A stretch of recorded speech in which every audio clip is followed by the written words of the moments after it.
Om.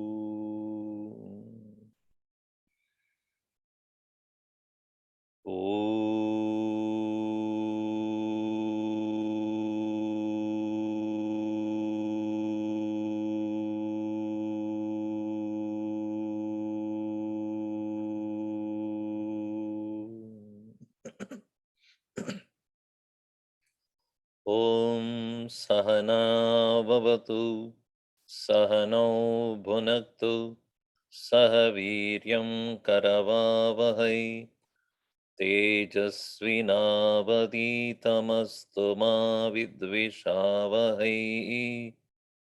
Om Shanti Shanti Shanti. Samasta Jana Kalyani Niratam Karunamayam Namami Chinmayam Devam Sadgurum Brahma Vitvaram.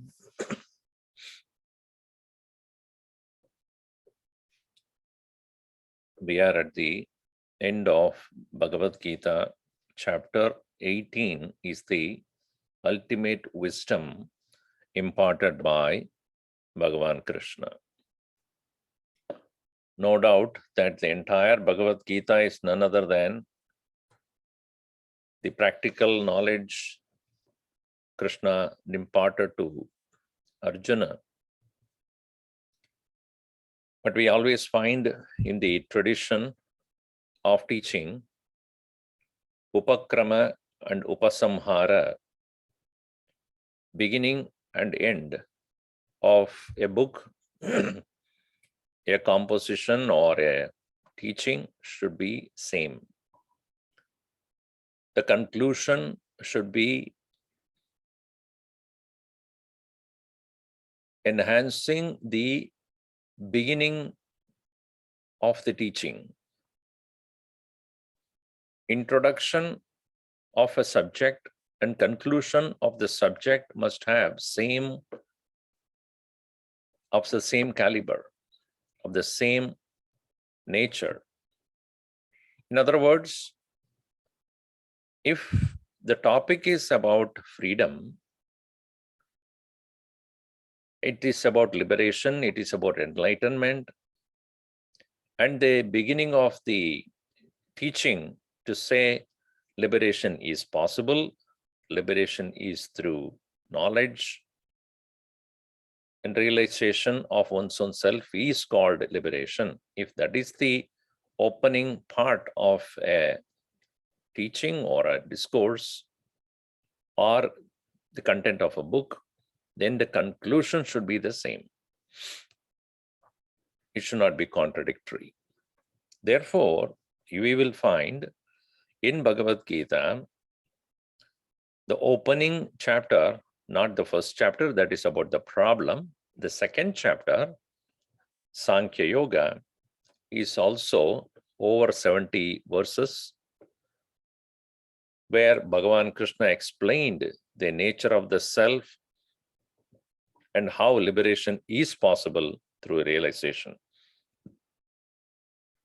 In the 18th chapter, which is also over 70 verses, conclusion of the topic of self-realization.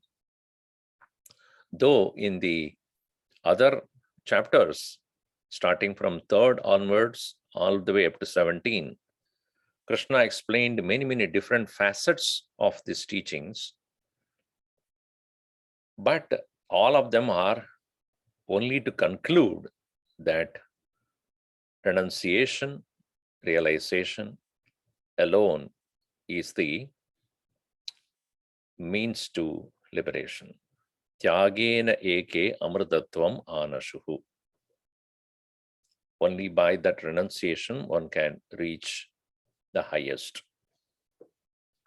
In this context, renunciation should not be considered as a escapism, failure, fear, or some kind of distaste to the world, disinterested living. No, it is not. Our own Gurudev, Swami Chinmaya used to say, a man of renunciation is more interested in life than death. He is here to live a complete life, a life of fulfillment, a life of joy, a life of service. And therefore, one should not misconstrue renunciation as an escapism or a failure or a distaste, disinterest. However, the understanding about renunciation is a very important thing for us to apply that in our life. Now the question is, do we have the freedom to renounce? Why do we ask that question? Because here, if liberation or freedom can be obtained only through renunciation, why should one perform duties of life? If that is the ultimate goal, if I have to give up, then why should I even engage in action? So if liberation is life's goal, what interest anyone would have to fulfill social and family responsibilities? If in the beginning of one's own life is told that you have to give up everything, what interest a person would have to achieve anything in life? What would be his or her attitude towards people around him or her? How does he meet the challenges of life? Would he have the interest to meet the challenges and win over the challenges? Because he may not have that kind of a drive within oneself. If one is with an intention of, anyway, I'm going to give up, why should I even bother about this? So it is important that we should understand what is the nature of renunciation. The primary question Arjun's mind had at the beginning of the discussion with Krishna was about confusion about duty. Dharma sammodaha, sammohaha. Aham dharma sammodaha. That's what Arjuna told Krishna. I do not know what I'm supposed to do. And if the final teaching is to give up everything, then why should Krishna even talk about Kshatriya Dharma, performance of his duties, fighting the war? Anyway, Arjuna was ready to give up the war, give up and walk away. If Krishna had intended Arjuna to do that, then he would not have gone through so many teachings. So is it true that renunciation is the final means to liberation? If it is so, then what is the relevance of all the other teachings? So one may have this question. Because at the end in this chapter itself, Bhagavan says, Sarva dharman parityajya mamekam sharanam vracha. Aham tva sarva papepyah mokshayishyami ma shuchaha. Parityajya sarva dharman, giving up all duties. So when Arjuna had the question about what is my duty, and the answer to that question finally Krishna gives us, give up all duties, then you can understand what could be the relevance of all the things that he spoke about dhyanam, about bhakti, about karma yoga. All that will become irrelevant. So even though sannyasa, renunciation, is the means to liberation, but how to obtain that sannyasa bhav, that is important. Renunciation is not just giving up, even though literal definition of that will be that renunciation means give up. But that giving up is not a simple act of walking away. It is a process. It is a method. That very process of renunciation should be understood. So, paripalanam of dharma, undertaking one's own duties in a particular way, will make an individual get ready, get qualified for final renunciation. That is the reason why Krishna had to talk in detail about how to perform actions, how to meet the world, how to meet the challenges, how to maintain equilibrium, how to balance the mind, how to quieten the mind, how to have devotion for God, how to have the attitude of service towards people around us, and how to maintain self-discipline, how to study the scripture, how to reach the guru and understand and follow the guidelines, all that.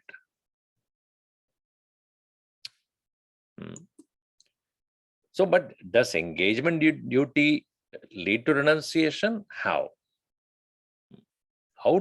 performance of action will lead to renunciation? Can one take renunciation directly without engaging in worldly duties? Is it possible also to do that? These and many other questions would arise. So therefore, in this chapter, Krishna elaborately deals with the subject of renunciation. In one place I read beautifully, it is said that renounce only the attachments. Everything else you have already renounced. Huh? Renounce only your attachments. Everything else is already given up. Because what we are attached to is what we are finding it hard to give up. I cannot give up your properties. I cannot give up your attachments, or I cannot give up somebody else's objects, somebody else's material things. What I am attached is what I have to renounce. In other words, renouncing the attachment is real renunciation.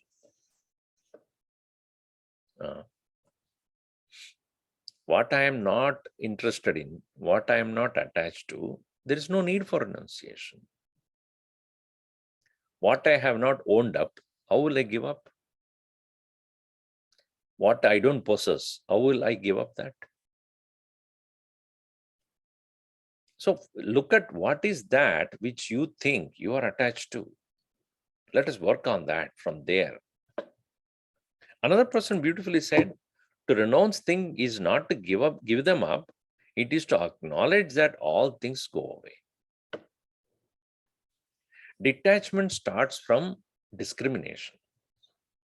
Knowing very well that nothing remains is the best way to detach. It is not that one has to walk away from worldly life, but to be there and realize nothing remains the same. As Gurudev would say, even this will pass away. Everything will go at some point of time. So if you are attached, you suffer. If you are detached, you enjoy because you know it. See, it is like when you get into a flight to go to somewhere, you know that at some point of time you have to get off that flight also. You may enjoy the comfort of the journey or the company of the people who are traveling with you, but at some point of time you have to say bye. Because like a train journey or a flight journey, life also at some point of time you have to say bye to everybody. If you know that, nothing wrong, you enjoy the company of the people, but know very well in the back of your mind that at some point of time, I have to walk away. So renouncing things is not to give them up, but to acknowledge that all things will go away at some point of time or the other, today or tomorrow. All right. So the question Arjuna had in this very beginning of the chapter is, what is renunciation, sannyasa, and what is abandonment, tyaga. Two of them are mentioned here, and he also asks, what is the difference between these two? What is sannyasa and what is tyaga? Some of you who may not be familiar with this Sanskrit word, don't worry about it. It will be explained. Samyak nyasaha sannyasaha. The meaning of sannyasa is samyak nyasaha, giving up for good, never to take it back again. It is not a temporary thing for a short period of time, you keep it aside. No, no, no. It is not like when you are ready to sleep, ready to take rest in the night, you give up all the things that you have been doing and then say, okay, I am not ready to do anything right now, but you are not given up. You are going to take it up tomorrow morning. That is not called sannyasa. Meaning, it is not a temporary detachment from things. Renunciation means for good, forever. I'm not taking it up again. That is sannyasa. What is tyaga then? Tyaga is, anyway, we'll explain that also. It is similar to renunciation, but 1 degree low. A small fraction of difference. That's why he asked this question. I would like to know what these two mean. Now, Krishna answers it, is saying, sannyasa is giving up all desire-prompted actions. Now, if we really understand this, then you will rarely find any sannyasi. True renunciation requires one to completely give up all actions that have an agenda of desire. I want.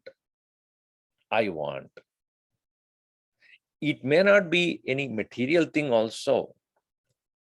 Sometimes I want is about recognition, respect,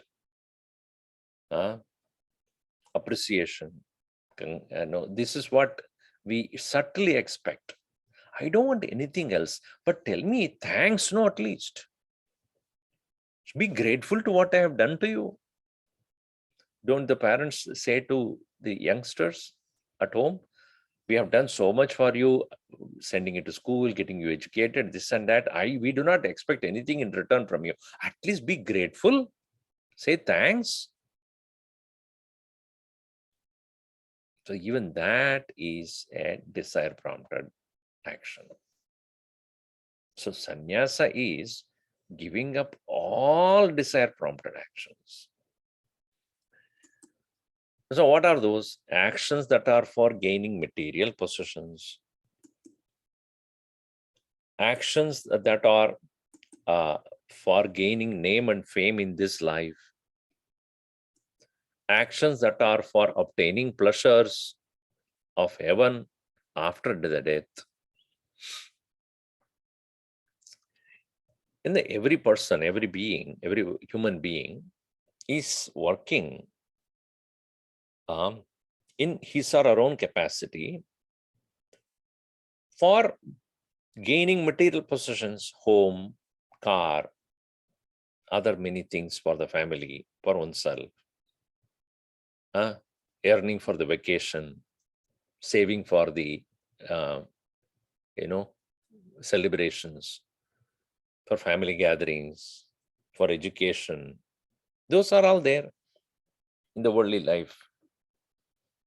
So everybody is busy working on that. Or it can be name, fame, power, position, political leaders, congressmen, councilmen, MPs and senators. All these people are working for, not for their own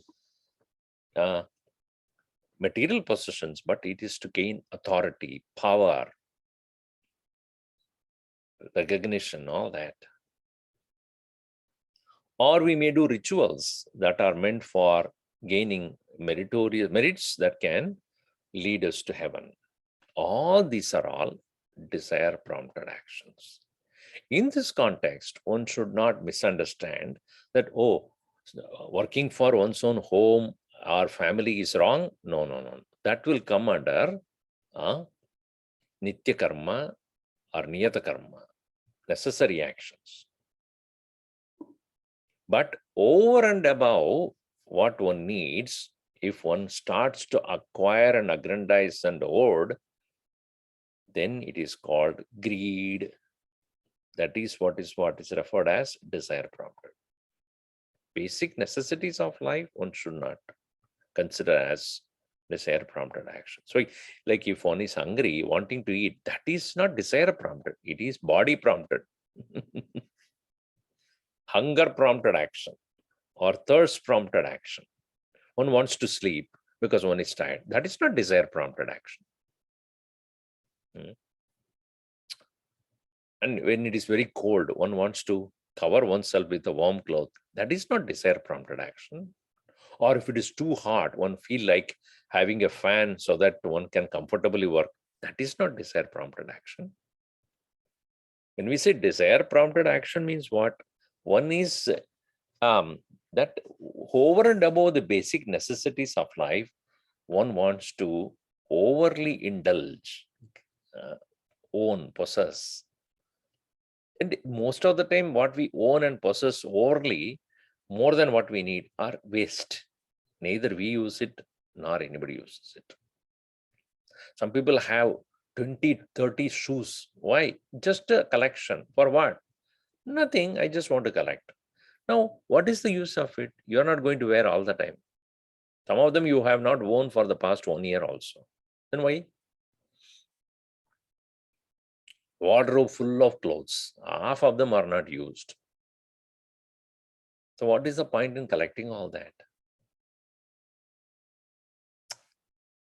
So desire prompted actions must be understood properly. Then what is tyaga then? Tyaga is abandonment of result of actions.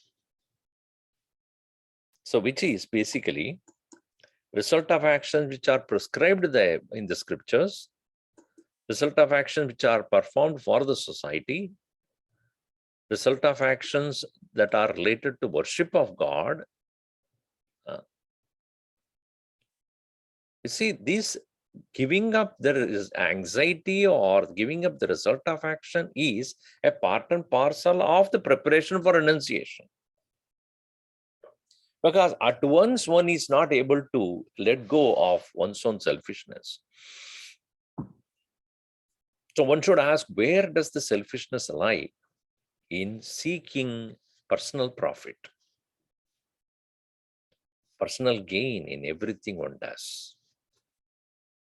In your own life, you check up what are those actions you perform daily which are not for your personal gain.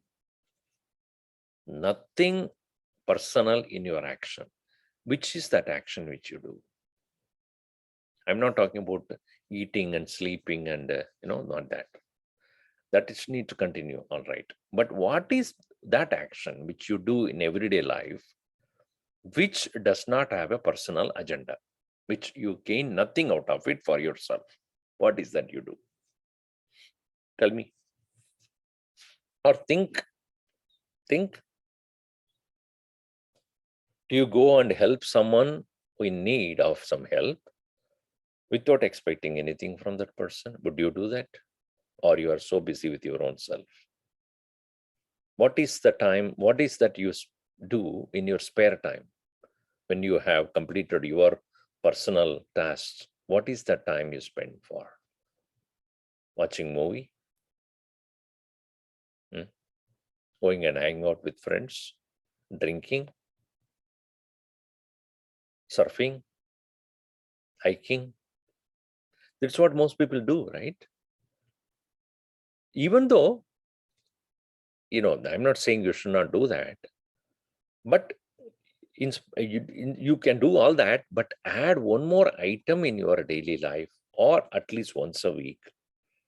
something which I do for the society, for the community, for the people around me, for the country which I am living, for the culture, for the community I am living, or in the community where I am still living and existing and learning or working. What am I doing? What service I am doing? We are getting it from the world, but not giving anything back to the world. Think.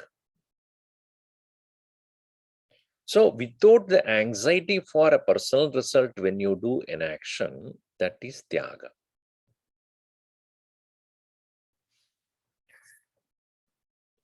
So here, Tyaga is performing actions without the anxiety for results. This will be the perfect means to attain the state of sannyas. It's a preparation. This preparation is necessary for us to move forward in our life. Without preparing, you engage in anything, you will fall back. You will fail. You will not able to accomplish or move forward. In the same way as you prepare for any journey or any project, any task, any competition, any challenge that you will have, in the same way, in life, there is only one challenge that we need to overcome finally, and that is bondage. The bondage that constrains us, limits us, denies freedom, our own mind. To overcome the challenge of the mind, to overcome the selfish ego, we have to prepare ourselves. And how do we do it? See, on the other day, I was in a Balvihar class for a fourth grader. So one girl asked this question, Swamiji, my Balvihar teacher is asking me to learn very difficult shlokas. What is the purpose of learning these difficult shlokas? Please tell me. Now, I wanted to answer that question the way the child can understand. Not that I insist, no, don't ask this question. You have to learn shlokas. Not like that. Yes, I understand. Learning shlokas are difficult, especially small children who are not used to that language, Sanskrit language. So I told her, you see, you may see your own parents or your own father or mother or somebody or your brother, whatever. They go to the gym. And in the gym, they take weights. Heavy weights, they take up slowly from 10 pounds to 30 pounds to 50 pounds, whatever. Why should they do that? Why should they take heavy weight as a part of their workout? Is it that every day they are going to become a weightlifting champions? Taking heavy weight in your body and practicing that is necessary for you to strengthen your muscles such that even simple tasks in life will not tire you. Every day you are not going to take heavy weights in your body, but when you train yourself to do that once in a while when you go to the gym, in the daily life, if you have to move a table from here to there or something else similar thing, or even the ordinary task will not make you tired. Why? Because you are already exerted to an extent to sustain energy while doing difficult tasks. In the same way, when you make your mind learn something difficult, hard to retain or remember, small things and worldly things, or even when you're school, whatever you need to learn, you will be able to easily remember it. Why? Because you have already trained your mind to remember hard things. You have tuned up your mind. It has become very well tuned to remember hard, difficult, slokas. Then to remember the formulas and this and that in the school will be very easy. So in the same way, when we engage in actions without the anxiety for results, the mind will be trained to give up the action itself. If the anxiety for the result is not there, action is seva, service. And when you do the seva, service, without the anxiety for results, you will feel yourself so effortless, joyful, free, happy while doing action. You will never feel tired. On the other hand, even small tasks with so much of anxiety for result, when you do, you'll find it very hard. You'll feel very disappointed even if you don't get little things, because mind is so weak. So that's why Swami Vivekananda said the test of progress is the amount of renunciation that one has attained. True progress is where you are not caught somewhere. You are able to move forward.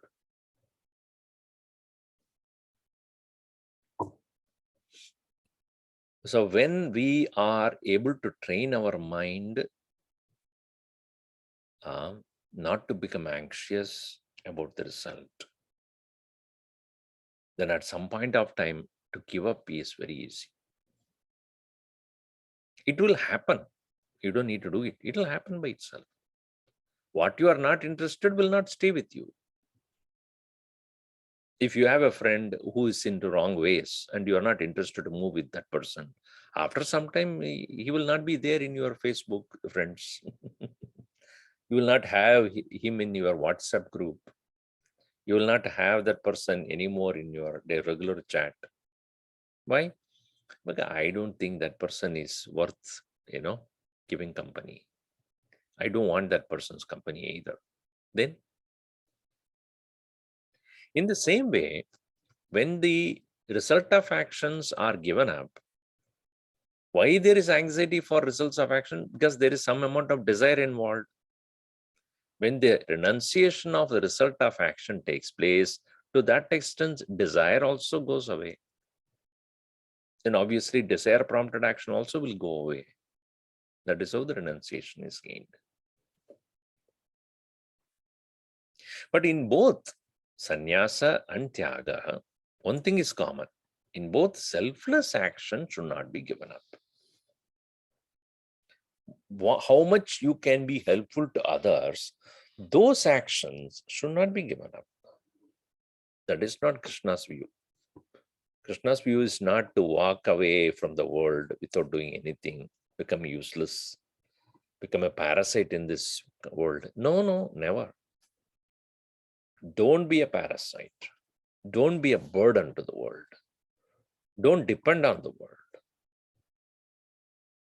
Do the actions selflessly with a minimum demand from the world. Minimum, if possible, zero. So such a person alone can give joy to people wherever he goes. One who wants, one who always demands, one who always expects, he will be miserable and he will make everybody else around also miserable.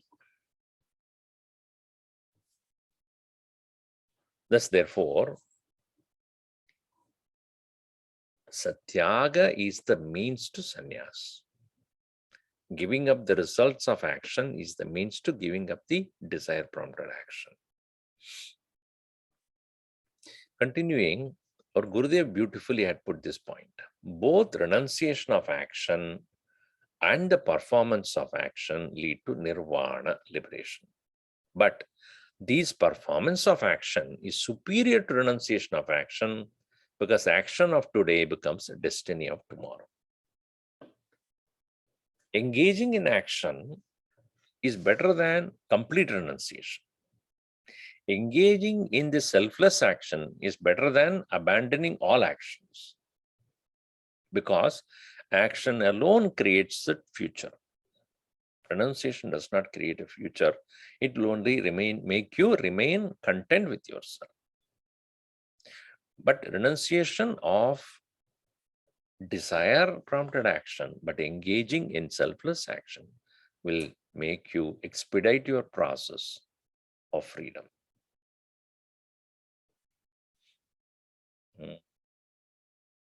So what are the actions that which should not be given up?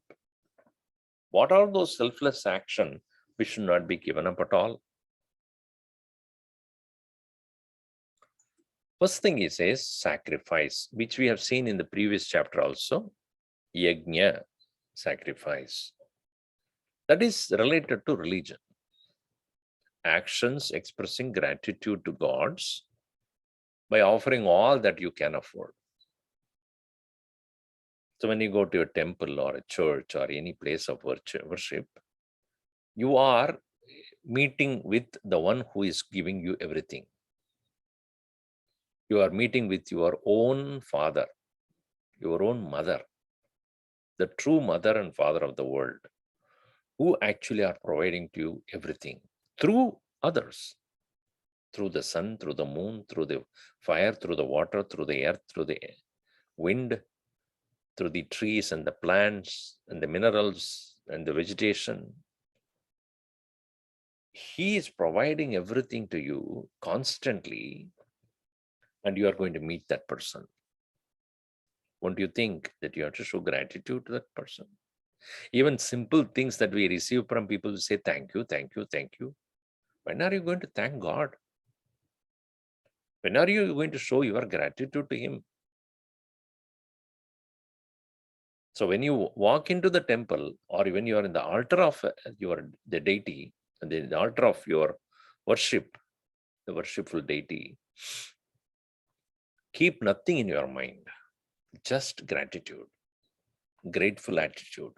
Oh Lord, whatever you are giving to me, whatever you have been giving, what you have given to me already, I'm grateful to what you've done. And whatever I can give in return to you, everything is yours only anyways. The attitude of detachment starts there itself. Anything is already yours. What should I give up? What should I give to you? But that very thought that everything is already yours is itself is a great worship, a great prayer. Tera tujhko arpan. Tera hai, sab tera hai. Everything is yours. I'm offering to back to you only. So sacrifice is not to be performed as I am giving to God. No. God is taking what belongs to Him through me.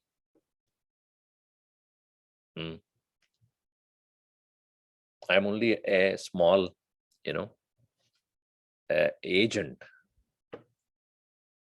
And this very attitude of giving to God makes your mind very light. Look at the world as a beautiful abode of the Lord. Therefore, the next one is charity. Charity is where what you can give to help other living beings around you, which God cannot do or may not do directly, is getting it done through you. Whatever I have, which I can give to somebody to help somebody, I should. That is dhanam. Expressing your love for the fellow beings, helping others.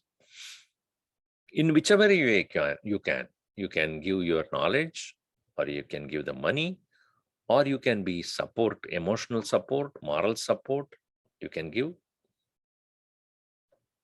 So these are all the things that should not be given up. In renunciation, in the context of renunciation, don't say, I am not interested in this world and walk away. No. Do not stop doing what you need to do as an expression of gratitude to God, yajna, Do not stop doing what you can do to help others in the world in the form of dhanam. It can be annadanam, it can be jnana dhanam, or sharira dhanam, meaning giving your time of or your physical abilities to help somebody. Now, this is very clear. That is religion. One is religion-based, sacrifice. Another is charity in the form of helping others. But another important thing that Krishna says is austerity, tapas. This is called a spiritual endeavor. Actions to control the inner urges caused by the inherent tendencies. This is for personal growth.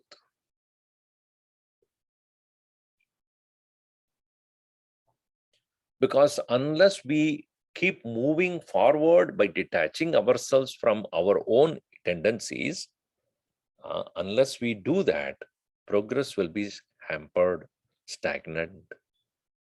Many people have this problem. Swamiji, I've been studying, I've been listening, but I'm not moving forward. Why? It is because you are not paying attention to what you have to give up.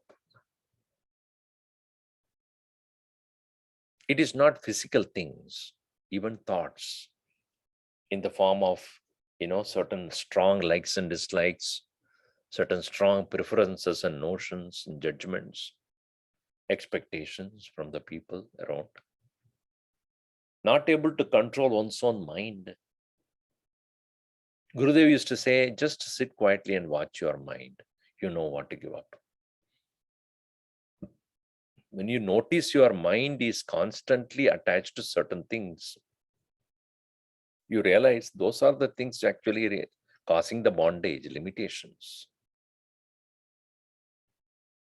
So I should give up my own inner urges. That is also spiritual. That is also considered as things should not be given up. So yajna, dana, tapa, karma, na tyajyam karyameva tat. Yajno, dhanam, tapascheva, pavanani manishinaha. Because they can purify your mind. So somebody said beautifully, Oscar Wilde it is, the smallest act of kindness is worth more than grandest intention. Even small things of kindness, doing it for others, is better than talking about the grand, vision, the idea. Ideas are there, intentions are there, but no action. And somebody else said, what we have done for ourselves alone dies with us. What we have done for others and the world remains as immortal. People know you by what you did to others, not what you did to yourselves. When you give things for others, it is noticed. When you do it for yourselves, it is shunned. It is commented, it is criticized, it is ridiculed. What a selfish person. Everything is for oneself. For me, me, me, me, me. How long you can live like that? What you do to others, even small things, are remembered. That will remain forever. Why do you think that make big, industrialists and this is, they no doubt they are successful, but they engage in doing something for the society, building a hospital or building an educational institution or doing some charity work. Why? Because that will speak volumes. Not for that sake you need to do, but that will be noticed, that will be recognized, that will be known, and that will remain here. What you do to yourself is gone along with you, even before you.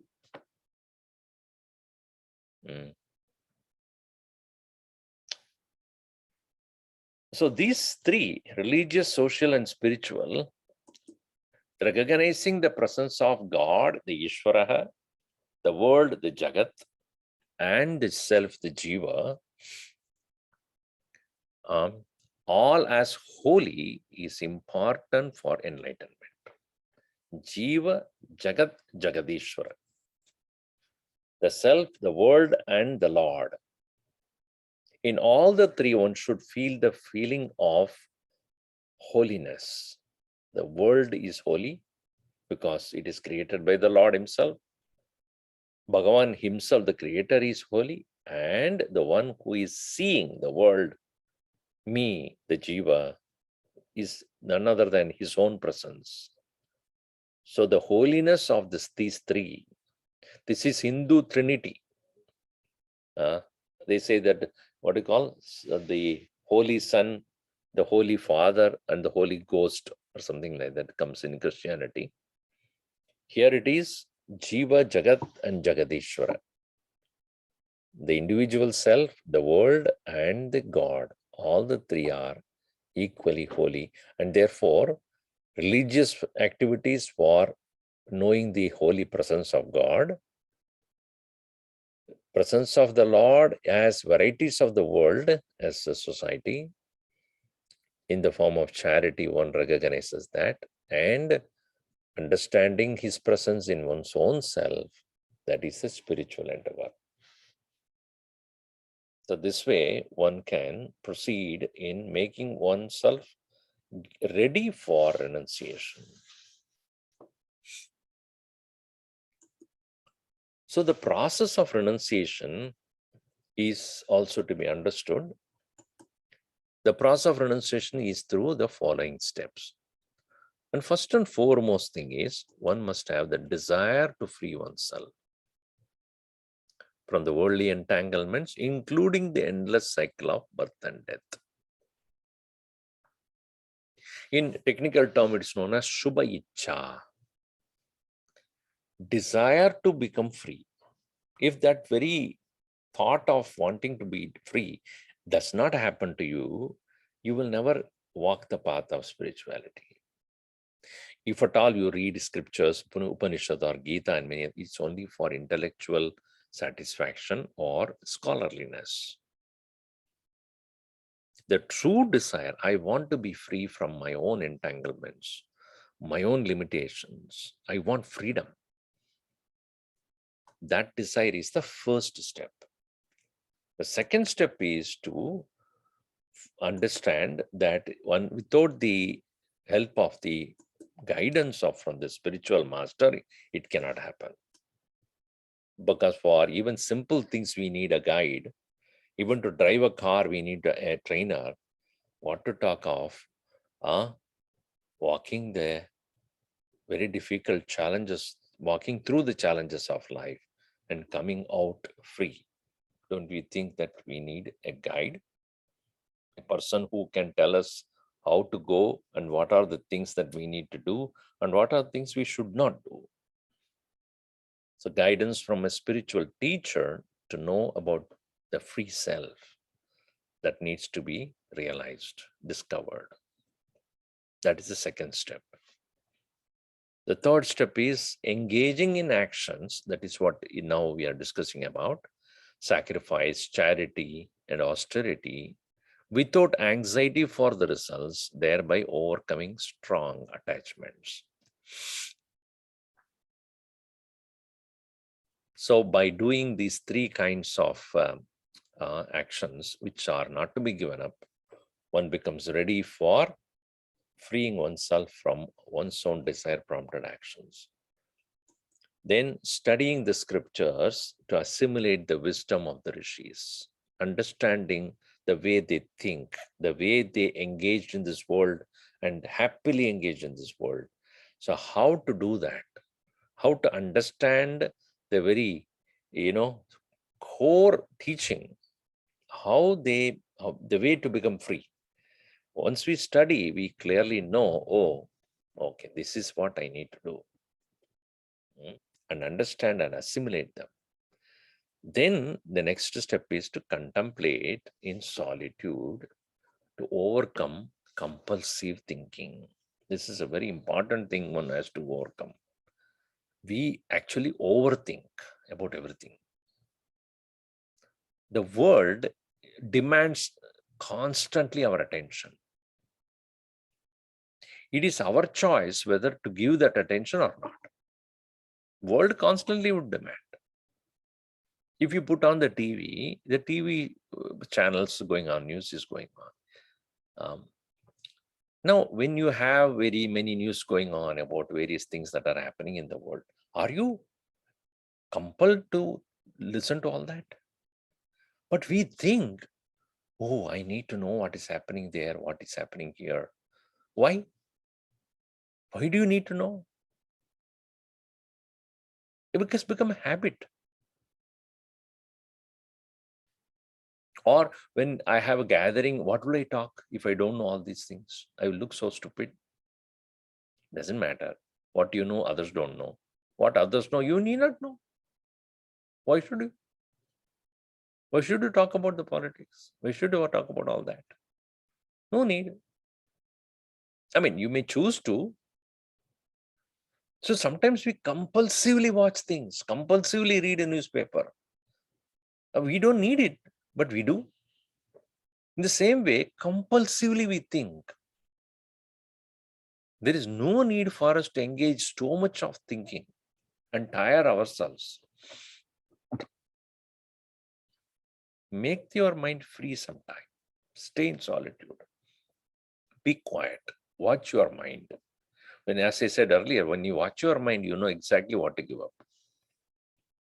How your mind is constantly going towards something which is of no use and no essence, but because of sheer habit it goes. You realize it and you give up. That is the effect of contemplation. Then comes the renunciation of all actions prompted by inherent tendencies.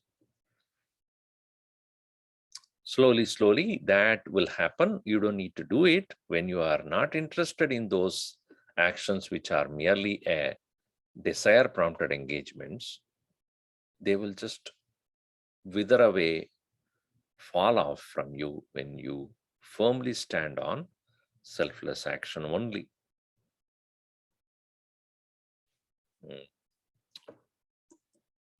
Sacrifice is letting go of something you want now in order to gain something better in the future. I want it right now. See, when there is ice cream or a sweet in front of you, it is a demand right away from your mind. I want it right now. Enjoy this. But think about, just pause and think, does it help me to become healthy tomorrow? No. Then why do you need to do it now? We don't pause and think. So renunciation is this ability to think and letting go. And pause every action. Before that, you pause. Do I need to do this? Do I become better than today if I do this? If not, not necessary. If it is, let me do it. We'll see more of the things in the next class.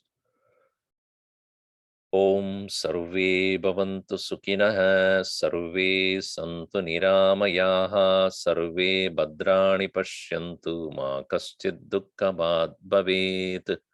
Om Shanti Shanti Shanti. Harihi Om Shri Gurubhyo Namaha. Harihi Om.